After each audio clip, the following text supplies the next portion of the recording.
In this video, we're going to take a look at some bike packing gear by Old Man Mountain. They sent me their divide rack and some bags to review.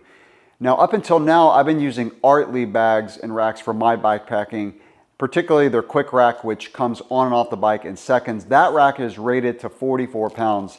The divide rack is rated to 70 pounds. So it's not quite as quick coming on and off the bike, but it is a bit more heavy duty. Now, once I have the extenders and everything set up on the rack and fit for my bike, it's going to be a pretty quick removal, just not quite as quick as the Ortlieb quick rack. But what's cool about this is this can be a front or a rear rack. They do include both extenders, so a front rack setup or a rear rack setup with the rack. And then I'm going to be using the axle. So Old Man Mountain does have axles that you can use. Now, I like putting the axle on the bike for a rack because all the weight of the rack is on that axle. So when you hit bumps, when you're loaded down, you just have that peace of mind. Now, what's unique about the Old Man Mountain one is you go on their website and you find the exact axle to fit your bike. Whereas the Ortlieb one that I was using, they have one axle and they include spacers. And so you space it out to fit your dropout.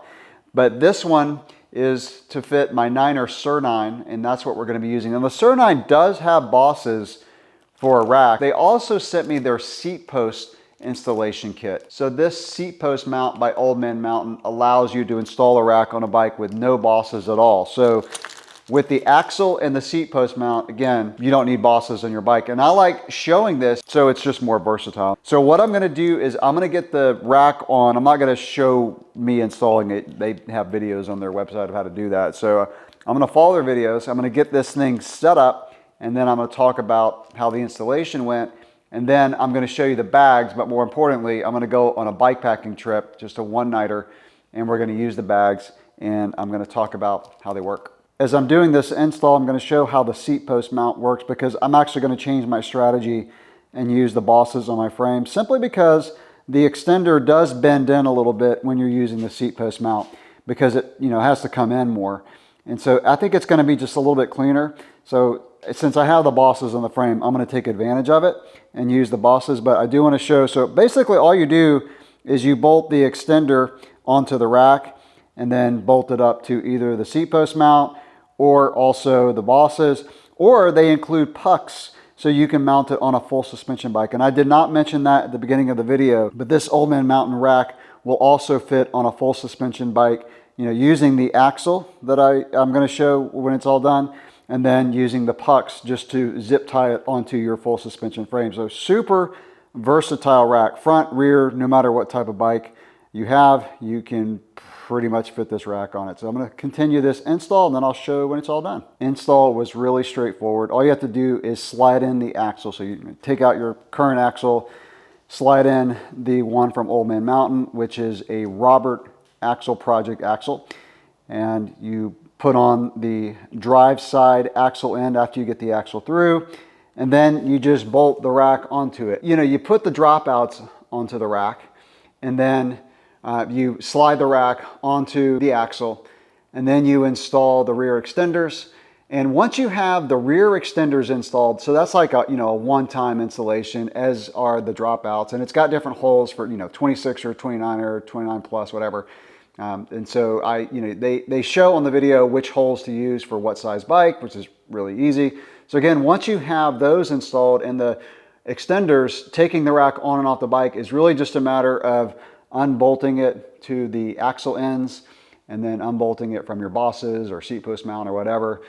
And then, it's probably like a minute or two. And by the way, I just noticed on the label that came on the rack that they state that it's a 55-pound capacity unless you have it axle mounted, then it's the 70 pounds. So that confirms what I said earlier, is that with all the weight going onto the axle, it's just sturdier and it's going to support more weight, especially on a hardtail, like when you're going on single track or whatnot and the bags are really bouncing around. It's just nice to have that peace of mind that it's mounted onto the axle to carry more weight. All right, now let's talk about the bags that I'll be using on the Old Man Mountain divide rack, and that is the Ponderosa Panniers. So this is a roll top closure, 100% waterproof, just like the other bags that I've been using. Each bag has a 13-liter capacity. And so basically it's bike packing size, right? It's not bike touring. Bike touring bags are huge. So here's the deal is you can use a rack, it's still be bike packing. Someone made a comment on one of my videos recently on my bike packing trip that I was doing bike touring because I had a rack and panniers. They didn't say that specifically, but that's kind of what they were alluding to. Racks are still bike packing. I don't use a frame bag because my knees hit the bag. Now on the hardtail it might be better, but on the gravel bike, my knees will hit the frame bag just because of the way my legs are shaped, which is why I use a rack. I also like having the triangle open for water bottles. So I'm going to be using these bags. Now, these attach to the rack with Velcro, and this is what I'll be reporting on. Also, they sent me the Atlas bag. So the Atlas is a rack pack. Basically, it's designed to go right on top of the rack. It's kind of like having the seat post bag, but on the rack, so the center of gravity is lower and it doesn't move around as much. Very similar to the Ortlieb dry pack that I tested on my last trip. This one's just smaller. So this is the one that I'll use when I'm packing lighter in the warmer seasons when I'm bike packing. Like tonight's gonna be kind of warm. Like it's only gonna get down to like the low 60s. So I don't need to bring my really, big underquilt for my hammock. I can put just an inflatable air mattress, and I think it's going to fit in here. So in this pack, I basically put my underquilt or sleeping pad and then some clothes.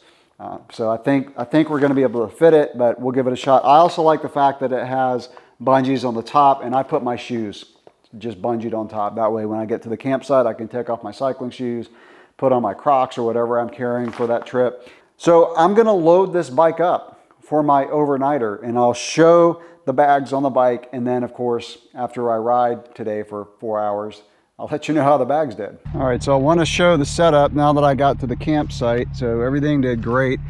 These bags hook on by some Velcro that go over the rack, and then underneath you've got a Velcro, well, it's not Velcro, it loops around and then hooks onto the front of the bag.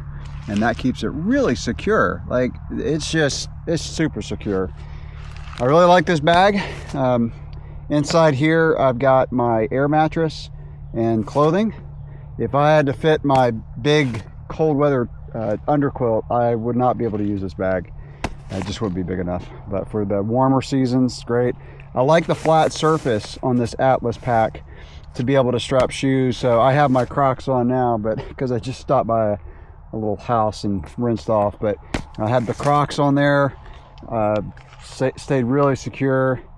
And what's nice to here is I'm able to strap my Garmin Varia on, so it's got these straps. So basically these cinch over the bag and they're compression straps, and they keep everything nice and tight. That little band there, that compression band, is a nice place to clip on my Garmin Varia because I can't use it on the seat post. It just won't pick up a car. I really like the axle. So, once I'm done, like I can get the rack off. It's just 4 bolts, right? It's the 2 up here and the 2 down there, and the rack's off the bike.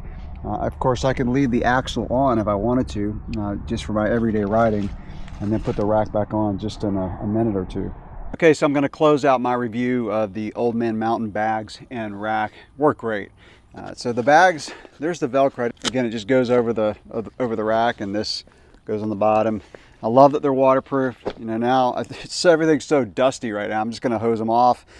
They were silent, super steady, no issues at all the entire trip. I put in, I don't know, 70 miles. Yeah, about a little under 70 miles with these bags, and great. And I really like this. This is better for the warmer months. I like it being lower to the ground, lower center of gravity versus a seat pack. So I like the ones that go on top of the rack. And by the way, loads of heel clearance. I probably had 3-4 inches of heel clearance with these bags, so that's not an issue. Obviously it's going to depend on your bike, but on this hardtail that I was using. And the rack came off the bike. I mean, it probably took me 2 minutes to undo the 4 bolts. The hardest part actually is you have to kind of bend the rack out a little bit to get it over those pegs, and they were kind of stuck, so I had to kind of like lay the rack down. Once you muscle it off a little bit, it's fine. Durability, sturdiness, front or rear rack, and this is the way to go. I mean, these bolt-on racks. So this is what I mean. You got to bend it out just a little bit. It doesn't take that much, but for some reason it was just stuck on the peg when I got it off. But like I said, 2 minutes, it was off the bike. After I've got these installed, it's just a matter of putting it on and putting on the 4-bolt. So after I shot that video on my day of testing the Old Man Mountain bags, they did give me an affiliate link. So if you're interested in picking up anything from them, using that affiliate link would help out the channel. It's just a way of you saying, thanks bro for the info. And then I can quit my job and buy a Sprinter van and travel the US to ride my bike. Totally kidding on that one. It's just a couple bucks. All right, I'll see you in the next video. If you have any questions or comments, drop those below. Thanks for watching.